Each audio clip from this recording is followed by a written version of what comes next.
അസ്സലാമലൈക്കും സഫീഖ അവിടെ കടാ.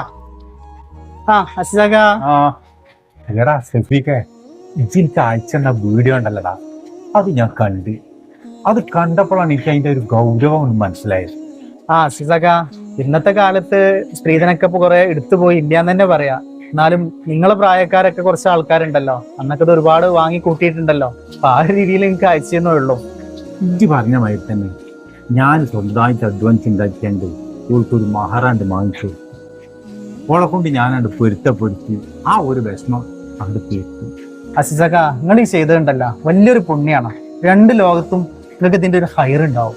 അന്നിന്റെ പെരക്കാരി ഓളെ വാപ്പാന്റെ അടുത്ത് 50,000 റുപ്യ വാങ്ങി. അതൊക്കെയായിരുന്നു മഹറും കല്യാണത്തിനുള്ള തുണിയും കുപ്പായും പല്ലുകുത്തി വരെ വാങ്ങിയത് അതുകൊണ്ടായിരുന്നു. അതൊന്നും സാരല്ലേ അസിസക, അള്ളാഹു പുറത്തരട്ടെ. പിന്നെ ഞാൻ പറഞ്ഞ മാതിരി നിങ്ങളെ പൈസ കൊടുക്കാനുള്ള തീരുമാനം അതൊക്കെ ഞാൻ ശരിയാക്കിന്. അത് ഇന്നോ നാളെ ഞാൻ കൊണ്ടേ കൊടുക്കും. അതൊക്കെ കണ്ട് കൊടുത്തിട്ട് വേണം അടുത്ത കൊല്ലം എനിക്കൊന്ന് അജിന് പോകാൻ. ഇത് ദ്വാരക്ക് അള്ളാഹു ഹൈറാകട്ടെ അസിസക. എനിക്കും സന്തോഷായി.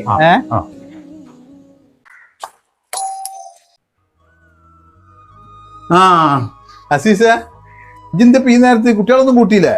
ഇല്ല, ഞാന് കുട്ടികളൊന്നും കൂട്ടിയിട്ടില്ല.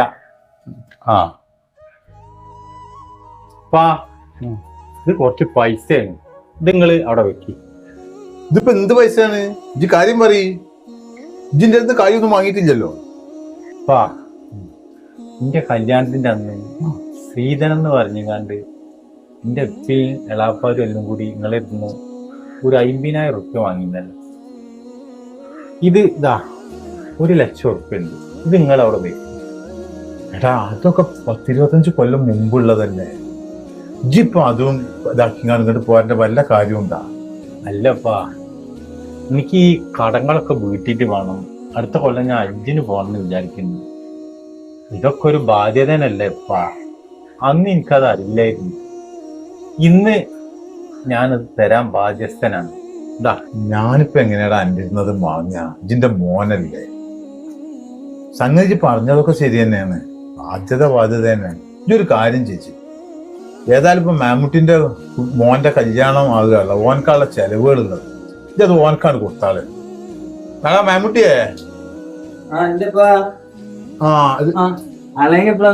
ഞാൻ പണ്ട് വന്നിട്ടുള്ളൂ. ഈ ഒരു കാര്യം ചെയ്യേ, അലയാങ്കാന്റെ ഇരുന്ന് ആ കായാണ് വാങ്ങിച്ചാള്. സമൂഹം ഇന്ന് ഒരുപാട് ബോധവാന്മാരായെങ്കിലും പഴയകാല ആ നാട്ടുനടപ്പനുസരിച്ച് അറിഞ്ഞോ അറിയാതെയോ ആവശ്യപ്പെട്ടോ ആവശ്യപ്പെടാതെയോ സ്ത്രീധനം എന്ന പേരിൽ കൈപ്പറ്റിയ ആ പണത്തിൽ നിന്ന് മഹർ മുതൽ വിവാഹ ചെലവ് വരെ അതിൽ നിന്ന് ഉപയോഗിച്ച എത്രയോ വേണ്ടപ്പെട്ടവർ ഇന്നും നമുക്കിടയിലുണ്ട്. ഇത് നാളെ അള്ളാഹുവിന്റെ മുന്നിൽ ചോദ്യം ചെയ്യപ്പെടും.